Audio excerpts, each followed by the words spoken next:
ต่อสุดท้ายปริมาณสตาร์ตัวนี้สมสวาคมมาการชนะพุ่มจุ่มเนื้อต่อเลยยังโจทย์ดาวใส่เรื่องบ่อยยืงมินพุ่มมุ้ยนะแล้วก็เนื้อเจิมพุ่มมาราอยู่นั่งเติบานกิจตุกทางจีพุ่มมุ้ยตัดสินใจเหมือนเดิมประธานวิทยาการจุดนายไปบริจาคเมาส์หนึ่งรูปมาโชว์ใบที่เป็นตำนานจารย์ประเภทที่ตำรวจบานตลอดพุ่มมุ้ยนู้หอยวิกจีพุ่มมุ้ยได้ในจงเก็บบำพดของจุดนายพุ่มเซมเซนติดได้มินปะระเวในเจิมพุ่มมารานู้หอยมันเติมแต่ปนอกโกวีจีมูลหายมุ้ยเซนติดได้จีให้หน่อพุ่มมุ้ยนี่มันเซอร์เมนนาชลองกัดหนึ่งเงินตัดดอลผลใต้ตัวใบจีอย่างนาก็ได้พุ่มตัดสินใจมุ้ยนี่ตระบานเกิดตัวสกอธาวิริจุมรานเหมือนเดิมประธานวิมินภาษา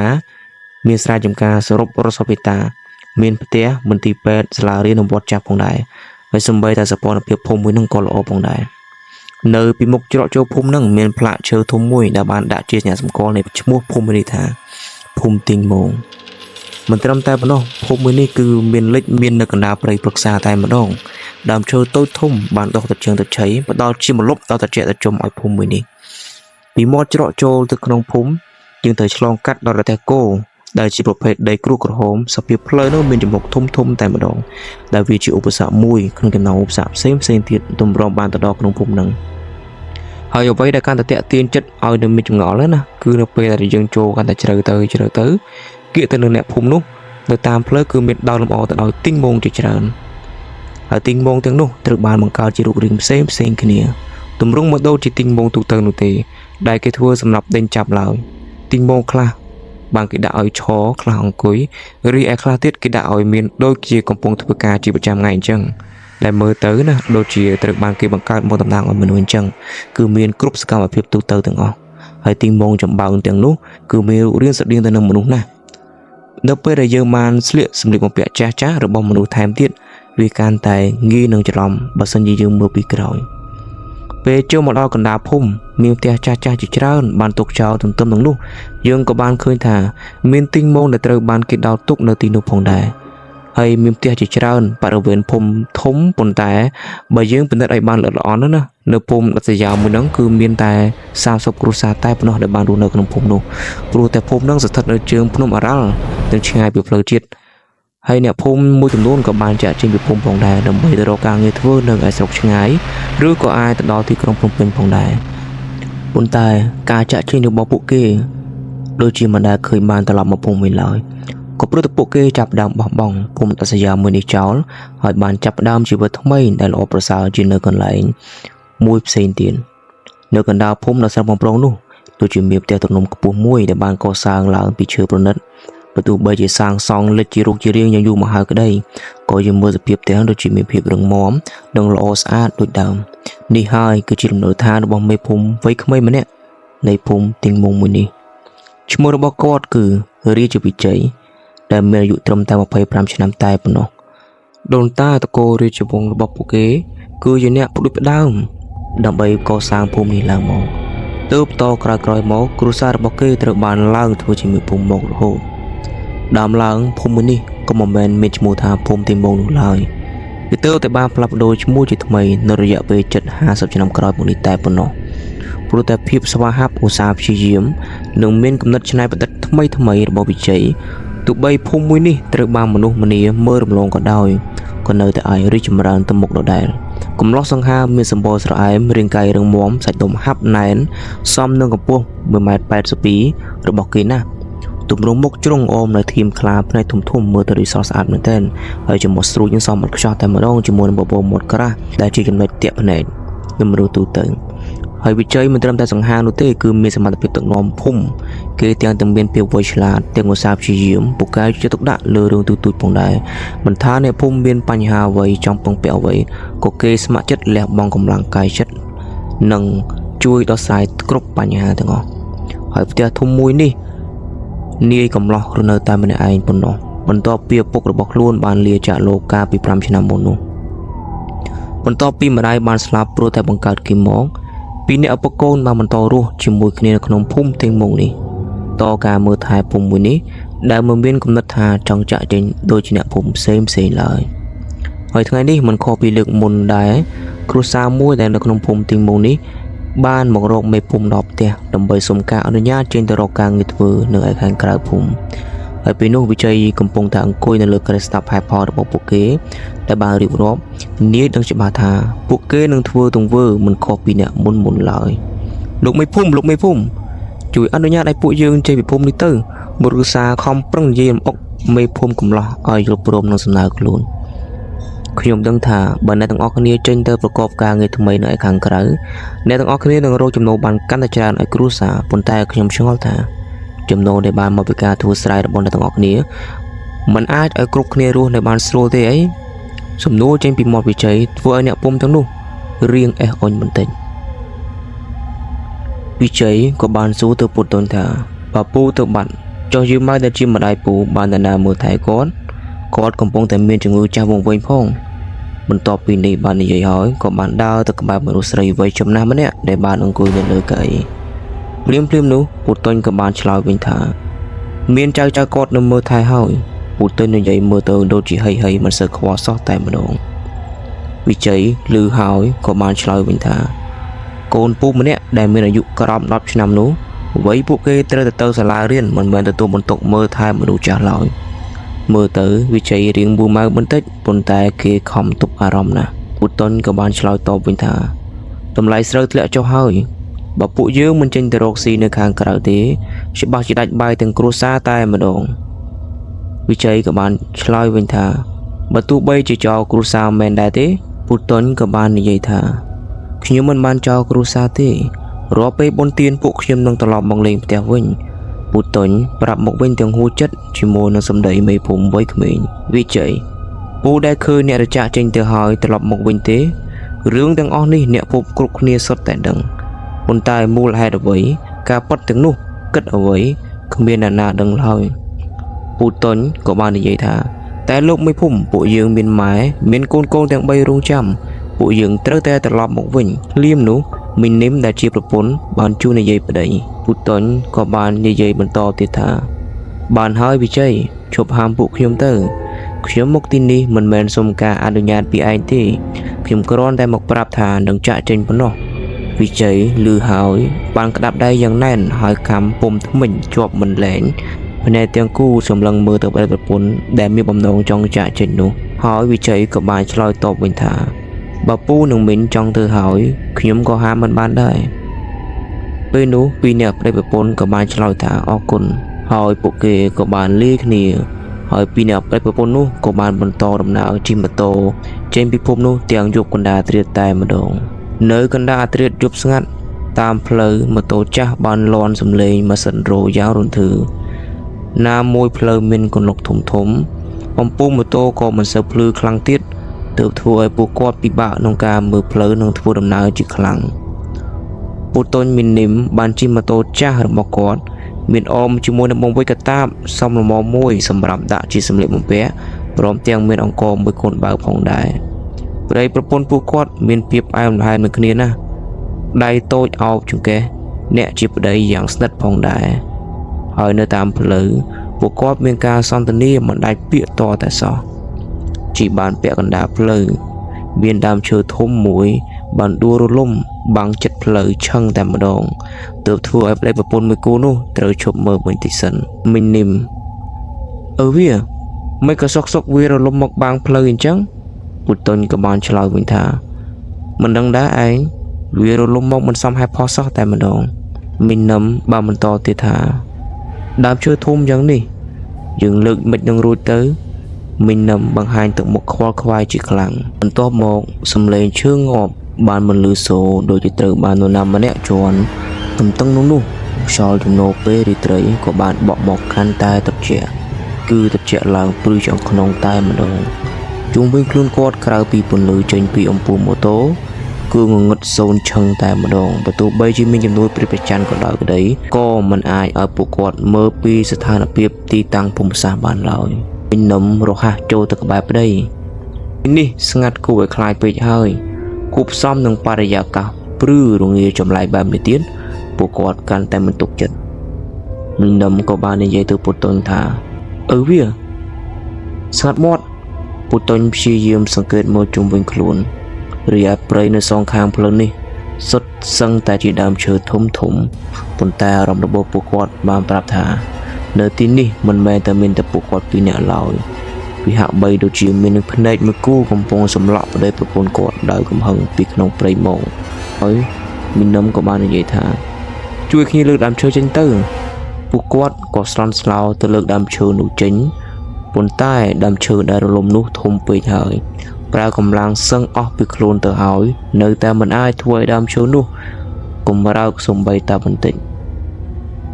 liêm nụ cho mình đăng mò pina bạn bốc oi riêng cai soi rồi bỏ mình nằm oi đua bao từ còi giang chùm lại ôi vía mình nằm sờ vào rất vào rộp đây tia rồi liền lồng tập này bút tuần cắt ấy anh cắt ấy mình nằm có bài trao thả tao anh lọc tao vinh tin đi cuộc khai kháng na bút tuần anh cắt ấy mới sọc sọc đuôi trắng mình nằm có bài trao thả mình men đu thế cứ bên là nam mà nè rất bọc trong tay mà đâu bút tuần cha hai nên lọc tiết tin đi miền tàiประโยคដែលចង់និយាយត្រូវបានស្លាកជាប់ក្នុងបំពង់កបន្ទាប់ពីបានឃើញមន្ទោកញ្ចាស់ទៀតទៅបុកនឹងដើមឈើក្បែរនោះដោយឯងតែម្ដងពូតុញឈរស្ងៀមត្រឹងឈាមក្នុងខ្លួនកំពុងហូរខុសចរន្តព្រោះតែភាពភ័យខ្លាចមីនំក៏បាននិយាយថាវាសតិគាត់បានត្រឡប់ចូលមកក្នុងខ្លួនវិញនៅពេលឮសម្រែករបស់ប្រពន្ធបានហៅរឿងស្ដើងរបស់មីនំត្រូវបានអ្វីម្យ៉ាងអស់ចូលទៅក្នុងព្រៃមួយទំហឹងក្នុងល្បឿនដ៏លឿនតែម្ដងបើមើលឲ្យជាក់គឺរាងកាយមីនំកំពុងអណ្ដែតលើអាកាសតែម្នាក់ឯងទៅវិញទេដោយខ្លួនប្រាំងគាត់មិនបានប៉ះដីទាល់តែសោះពូតុញម៉ែវាពូតុញរហ័សរត់ទៅចាប់ប្រពន្ធមកវិញប៉ុន្តែយឺតពេលបន្តិចហើយព្រោះតែមីនំត្រូវបានគេអស់ចូលទៅក្នុងព្រៃបាត់ទៅហើយមិនគិតយូរឡើយអ្នកដែលជាប្តីក៏ស្រវាយកពិលមកកាន់ក្នុងដៃហើយក៏រត់ចូលទៅក្នុងព្រៃនោះដោយមិនមានភាពស្ទាក់ស្ទើរឬក៏ភ័យខ្លាចអ្វីទាំងអស់តែខាត្រូវតែជួយប្រពន្ធមកវិញឲ្យបានងាកមកពីមីនីមវិញពេលឃើញខ្លួនឯងត្រូវជួបប្រទះរឿងរន្ធត់បែបនេះគាត់បានត្រឹមតែស្រែកយំបិទភ្នែកលើកដៃបន់ស្រក់ក្នុងចិត្តតែប៉ុណ្ណោះរាងកាយតូចមានសភាពទ្រុឌទ្រោមឈឺសោកកន្លែងទាំងអស់ដោយសារតែត្រូវគេអស់ទៅបុកនេះបុកនោះក៏គិតនេះក៏គិតនោះជាហេតុធ្វើឲ្យគាត់ដាច់រលត់ស្បែកសឹងគ្រប់ទីកន្លែងអូយជាសម្រែកយ៉ាងឈឺចាប់ឈឺណាស់សំឡេងយំកាន់តែខ្សោយទៅទីនេះងងឹតគួរឲ្យខ្លាចខ្លាំងណាស់ប៉ុន្តែអ្វីម្យ៉ាងបានរិចឡើងធ្វើឲ្យមីនីមឃើញយ៉ាងច្បាស់ថាមានកៅភ្នែកមួយគូកំពុងតែសម្លឹងមកមើលគាត់នោះគឺជារូបរាងមនុស្សស្រីម្នាក់ដែលមានកាយអប្បល័ក្ខដងខ្លួនមានស្នាមឆេះតាំងពីស្បែកក្បាលរហូតដល់ចុងជើងចំណែកឯស្បែកដែលសេះសប់បន្តិចបន្តួចនោះក៏រលេះរលួយដល់កម្រិតដែលសំបីតែសាច់ក៏អាចជ្រុះរបេះពីឆ្អឹងដែរនៅតាមចន្លោះស្លៀកបំពាក់ដែលឆេះសតែជំរាកក្រណាត់បន្តិចបន្តួចនោះ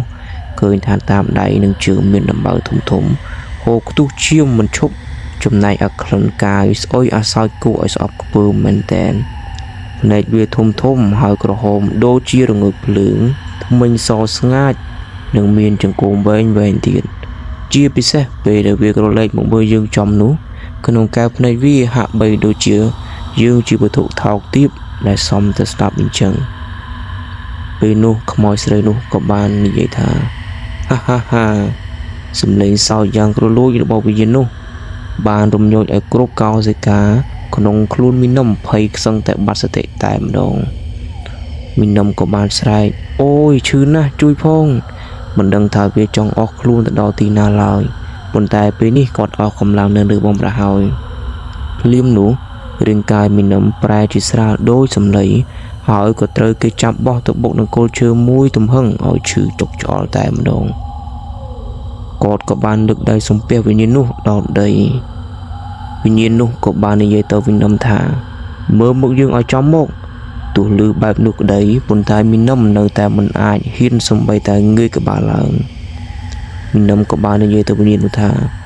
កុំអីកុំធ្វើឲ្យខ្ញុំអីខ្ញុំខ្លាចហើយវិញ្ញាណនោះក៏បានឆ្លើយតបទៅមីនំវិញថាអញឲ្យមើលមុខអញសម្រាប់ពីគិតនោះធ្វើឲ្យលូខ្ទរពេញព្រៃតែម្ដងលូដល់ថ្នាក់ត្រចៀករបស់មីនំទាំងសងខាងហូរឈាមចេញមកព្រោះតែការមិនចង់ស្លាប់មីនំក៏បានងើយសម្លឹងទៅមើលមុខវាប៉ុន្តែខ្មោចដ៏អប្បល័ក្ខនោះគួរឲ្យខ្លាចពេកហើយ នៅពេលដែលឃើញវាសោចដល់រហែកមាត់ដល់គុំត្រចៀកព្រមទាំងបញ្ចេញជាគុំវែងចេញមុខនោះ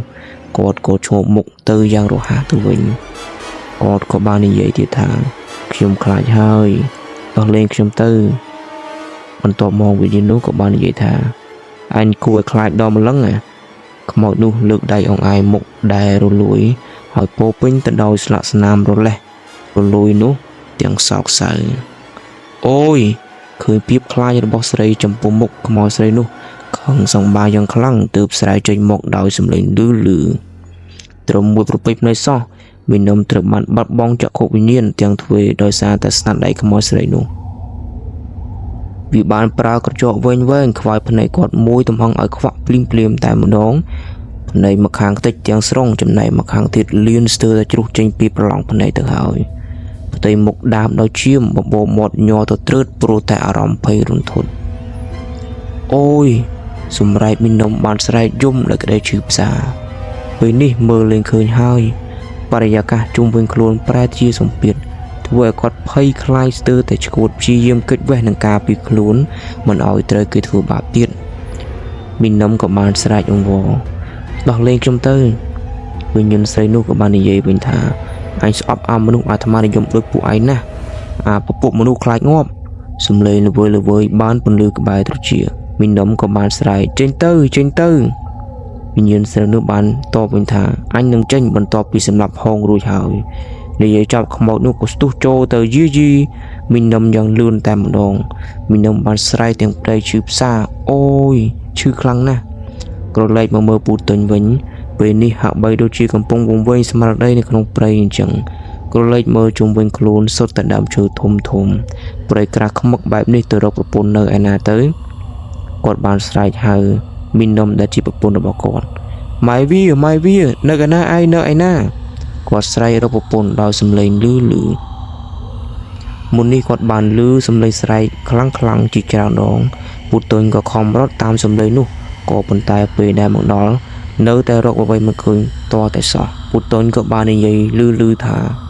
អើយកុំធ្វើឲ្យខ្ញុំភ័យអីឆាប់ចេញមកភ្លាមនោះទឹកអ្វីម្យ៉ាងបានស្រក់មកលើកថ្ពាល់ពូទុញដែលធ្វើឲ្យគាត់រហ័សជូរចេញ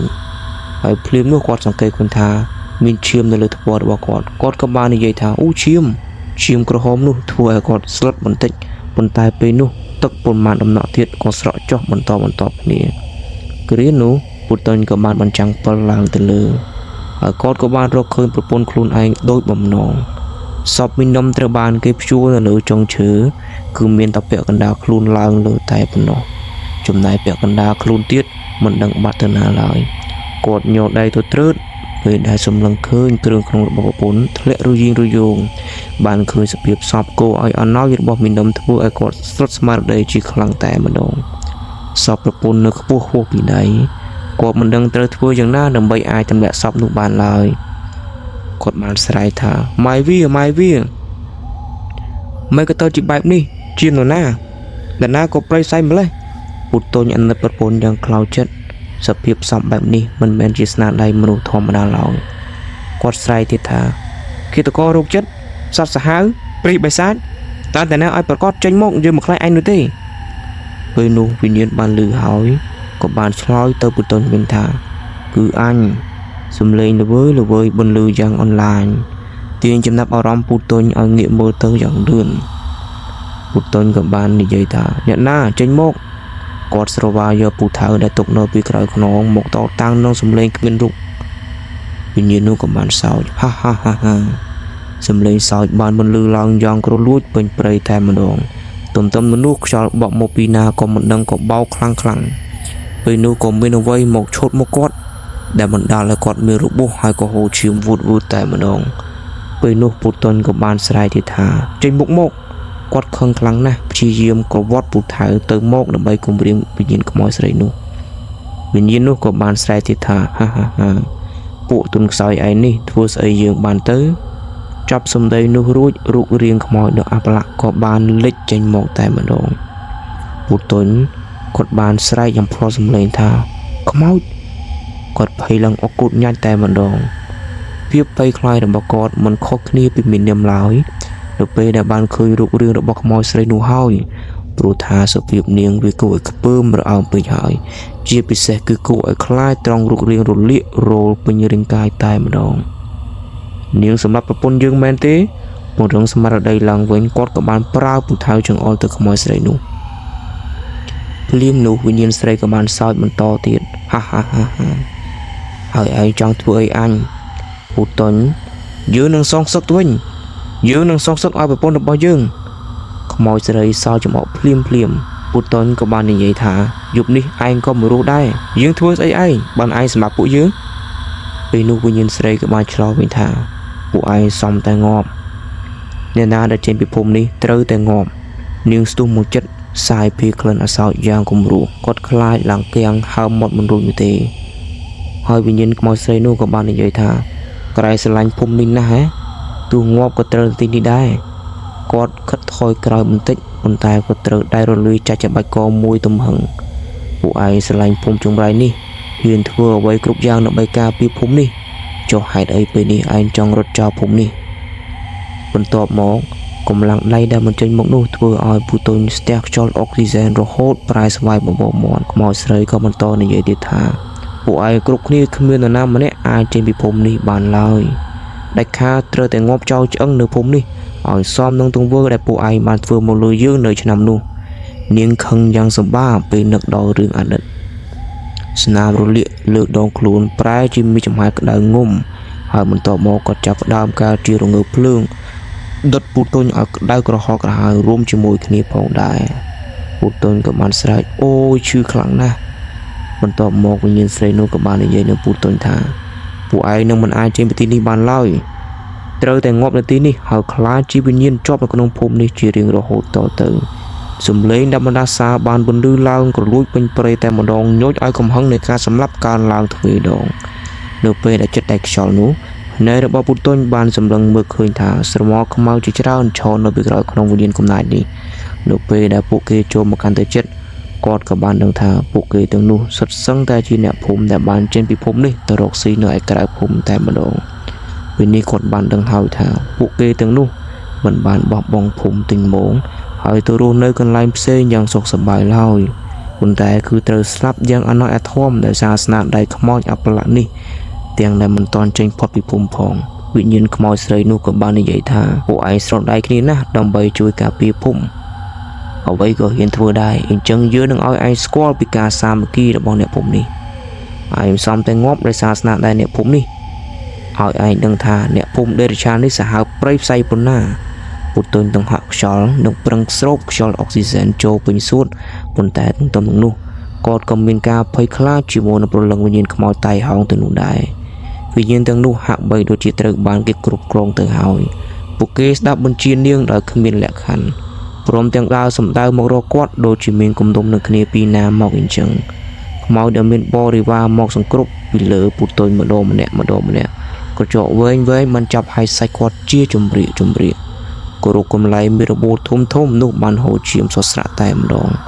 គាត់បានស្រែកយ៉ាងមានភាពឈឺចាប់ថាអូយភាពឈឺចាប់ដែលមានគ្រប់ផ្នែកនៃរាងកាយធ្វើឲ្យពូតុញដេកនិងហក់ខ្យល់យ៉ាងគួរឲ្យអាសូរបំផុតពួកវាមិនមែនជាខ្មោចទេសំជាបិសាចច្រើនជាងពួកវាបានចាប់ដើមហាយសាច់ពូតុញទៅស៊ីយ៉ាងឆ្ងាញ់មាត់មិនខ្វល់ថាត្រូវហាយពោះរងទាញគ្រឿងក្នុងគាត់ចេញមកក្រៅច្រើនប៉ុណ្ណានោះទេឈាមហូរច្រើនពេកគប់សននឹងរាងកាយទាំងមូលត្រូវវិញ្ញាណទាំងនោះយាយីឲ្យខ្ទេចអស់ទៀតពូតុញក៏បានដេកស្លាប់នៅក្នុងទ្រុកឈាមយ៉ាងគួរឲ្យអាសូរបំផុតប៉ុន្តែមុននឹងដែលខ្យល់ស្លាប់ភ្នែកទាំងគូបានដក់ជាប់នឹងវិញ្ញាណស្រីដ៏អប្បលៈនោះនាងកំពុងតែសោយចំអកមកគាត់នាងសម្រាប់ជន់ទ្រង់ខ្សោយដែលមិនដឹងរឿងអ្វីសោះនាងគឺជាខ្មោចតៃហោងដែលគួរស្អប់បំផុត